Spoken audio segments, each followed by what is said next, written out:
Hi there. You're watching Sipping Off the Cuff on Tequila Aficionado Media on all of our platforms. I am Mike Morales here in San Antonio. That gentleman out there is. Jim Johnston in Youngstown, Ohio. And Jim and I will be, we have the distinct honor of being probably a couple of the first guys to actually taste and dissect Nacimiento tequila. And what makes this tequila any different than some of the other ones? Well, you know, they're all different. They're all special. Some of them always say that they're the finest tequila ever made. But Yeah. the interesting, well, you know, because it says so right here, only the finest, right? Now Right. this tequila has the distinction of being the official tequila of Illinois, of the bicentennial. The official tequila of Illinois. The official tequila of the Wow. bicentennial of Illinois. I don't know how they got this. I don't know why they didn't go with a much larger brand. I don't even know if they had to pay to get that. I don't know how they got it, but we got it. Imported into Wayne, Illinois. That's why. That's why. I'm guessing. I You mean, know, I don't know. This is a, you know, before we dissect this thing, if you're watching us on YouTube, please don't forget to subscribe. Hit that red button. You will be happy forever. If you're listening to us on our podcast on Anchor FM, don't forget to subscribe. Let's get into this. This information of Nacimiento is interesting. Borders Imports LLC in Wayne, Illinois. The distillery is known 1455, and it's Rancho El Nacimiento, and it's they sent us, and Jim didn't get it. They sent me a brochure. Okay, so as we go through these, I'm just going to read you some of the information that's on their brochure. They carry a Blanco, a Reposado, and an Añejo, and this is grown in the rich volcanic hills outside the small town of Nacimiento near Arandas. So what we know is that it's coming out of close to Arandas, and you know, for those of us who have had tequila from Arandas, we find it very, very special. You know, very, very yes. distinctive. Versus, you know, it's a Highlands, but it's a little bit different than anything coming out of the Atotonilco, which is much higher, or even tequila, which is the valley, or a Matitan. So I'm kind of looking forward to this one because I first of all, I've never heard of it. Yeah. And when we found it on Instagram, it's like, really, you guys are the official tequila of Illinois? And I mean, it's on the label, and I got a little overzealous with mine, but they've got the state of Illinois Yeah. on the wrapping at the top of the bottle. Yeah, it's on the shrink wrap. It's on the brochure. They officially get to use this seal, which is an official state seal for the bicentennial of Illinois. Which was what year was that? It's 200 years, but official 2018. 2018. That's right, from 1818 to 2018, ladies and gentlemen. Went from bootlegging to tequila. we, you know. Hey, It is what it is, and I mean that's a hell of a designation to be able to get, to be the official spirit of a state's bicentennial. I don't know. I don't know if other tequilas competed. I don't know. You know, there's not a whole lot that I know about the brand except for what's on their website. And what's on their website is on their brochure. So as we go through this, Jim and I are going to use I'm going to use my jarrito for tequila. Same here. Yep. And what we can tell you is that they spent a lot of most of the money on Nacimiento's label. It's the tequila's pristine. I mean, you can see right through the bottle. Yep. So, you know, you'll have to pardon the ice cream guy who's coming through my neighborhood right now. I don't know if you can hear it. I can hear it. Yeah. Yeah. he's kind of a creepy guy, and the kids in the The neighborhood. idea of are an afraid ice of cream him. truck to me is a little bit. I think we're past that now. You'd be surprised how much he actually sells in this town. Anyway, Oh. here we go with now this is again it's a pristine tequila. It is just it looks like water. It really does. The legs and tears are beating up a little bit, but they're there they go. Now they're clear. Yeah, I was going to say that took a minute, Yeah, it but did. then they had some nice tears coming down there. Yes. It takes a little bit, especially once when you swirl, and not just in the jarrito, but in any glass. You really just have to give it time. And shoot, this tequila was 200 years in the making, probably. Let's see what we got here on those. Oh, that's pretty. So and here I am now with the tears just starting to. They look beautiful on this screen now. They look Yeah. really, really pretty. And this has just a really delicate sweetness on it. Yes. It's almost floral. Wouldn't you say it's floral? Yes, it is. It's vegetal, it's green. Orange blossom. Very possibly.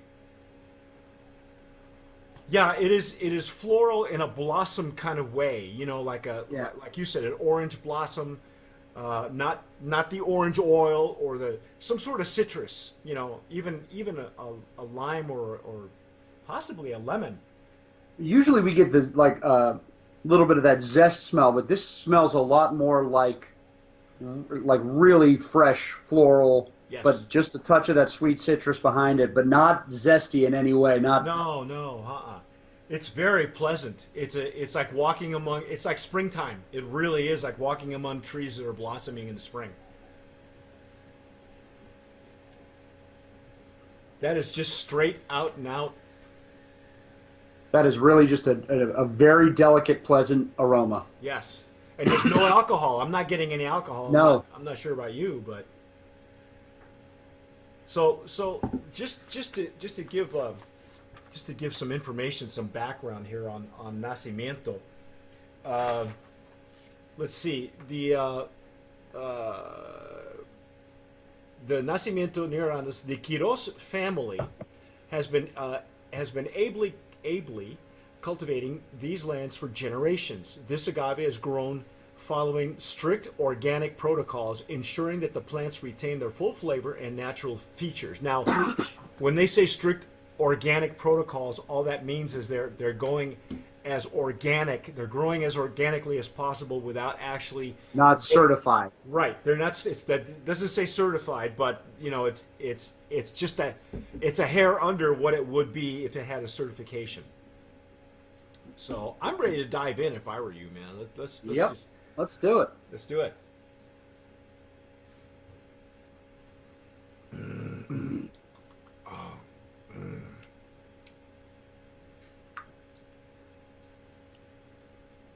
Wow. That's unique. That's Arandas. That is That's- unique. So you Yeah. know it's different, right? You know it's Oh, different yeah. from a highlands Totonico where it's just fruitier. The intake was sweet for me. Yeah. There was something going on in the mid palate, and then the finish is just right in the back. Oh yeah.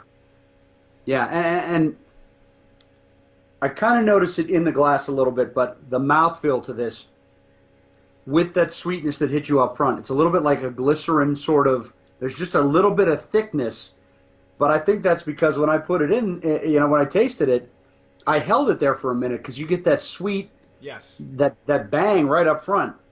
Well, that's part of the techniques is to hold it in your mouth, and many of us who've been doing this for quite a while, we like to hold it in the front of our mouths to see what the lip numbness is all about. If we get any numbness in the lips and gums, that is actually a quality that I look for in many tequilas.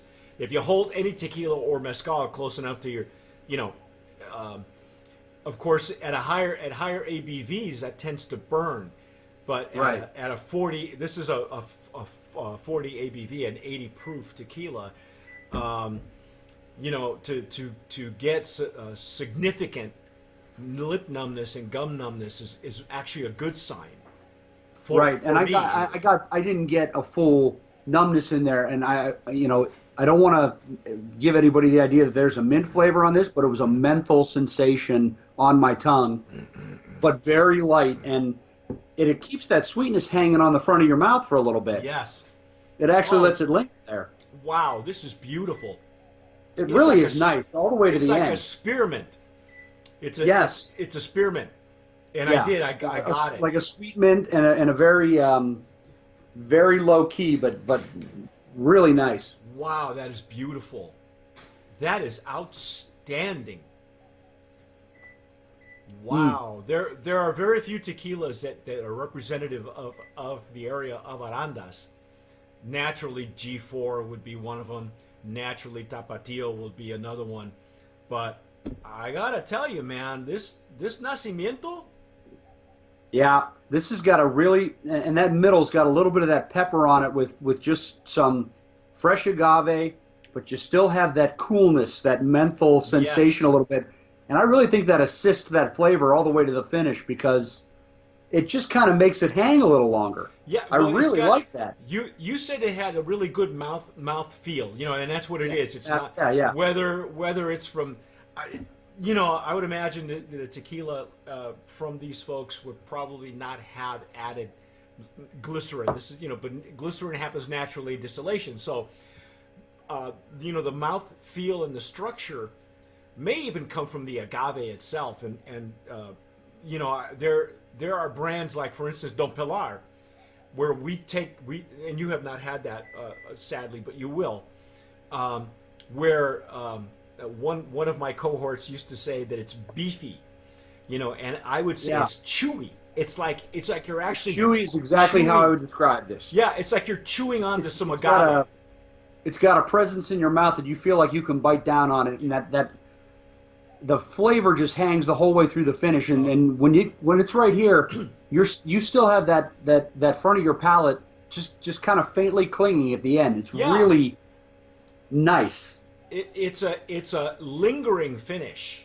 It's Absolutely. a lingering finish, and it's a lingering entry as well. And I think that has, I would say that it has a lot to do with the way that, now, according to them, they're following the traditional cooking production methods. The agave is slowly cooked in masonry kilns, producing an exceptional juice that is fermented and double distilled. So they're using masonry ovens. They call them kilns, but you know, I think they Yeah. have to be a little bit bigger. A kiln is, I think, smaller, and this may be like a small oven. You know, Yeah. they're not saying these are small batch, and I would say, you know, and more in the traditional way that it's being made. Wow, this is just, it's outstanding. It really is. And I got to say, this is, while the flavor is phenomenal, this is probably one of the nicest overall aromas I've had on a tequila that we've sampled together. It just is, it's very delicate and it's very fresh, but it's not, there's very little alcohol, and just the smell on it. It's over 60 degrees here in Youngstown in March, which is a rare thing. So I'm feeling like, It's you know, this is springtime, a springtime isn't it? Yeah. aroma. It's really Yeah, nice. That's exactly the way I sensed it. Is just, you know, with you pegged it with the orange blossom, the flowery smells. We don't know a whole lot about Nacimiento. It doesn't tell us if it's an open air fermentation. You know, the brochure, you know, they give minimal information. I think I may have checked their website, but I'm going to have to do that a little bit later on in our other tastings. But I think they even went into how old the agave is before they harvest it. The brochure is in English and Spanish. It's just a translation of the same thing in Spanish. But the family is a Quiros family from the town of Nacimiento near Arandas. And I gotta say, man, I don't know about you, but I am. Yep. Put it up. Put it up right here. Brand it up. Promise nominee, man, in that Blanco category. This is Absolutely. beautiful. Hey, if nothing else, I can see why Illinois at least voted and said, yeah, we'll make this we'll make this the official tequila of Illinois. Wow, what else? I don't know. To say? That's the first time I've ever seen that. But hey, it worked for the state of Illinois. It works for me. Yeah. So. Yeah. Well, it's working for us, man. This is some outstanding stuff. That is our first take on Nacimiento Tequila Blanco Nacimiento. Again, the official tequila of the bicentennial of the state of Illinois. Right there on the front, it says so, and it's on the seal.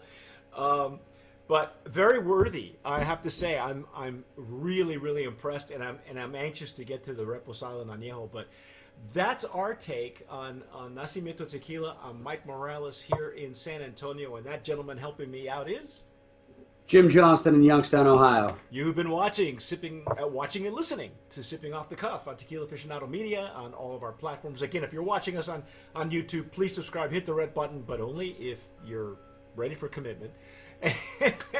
Oh, no. Yeah, oh no. Oh, no. Listen to us on anywhere where you download podcasts, because you can hear us on Anchor FM and everywhere else. But whatever you do, tomar sabiamente. Sip wisely.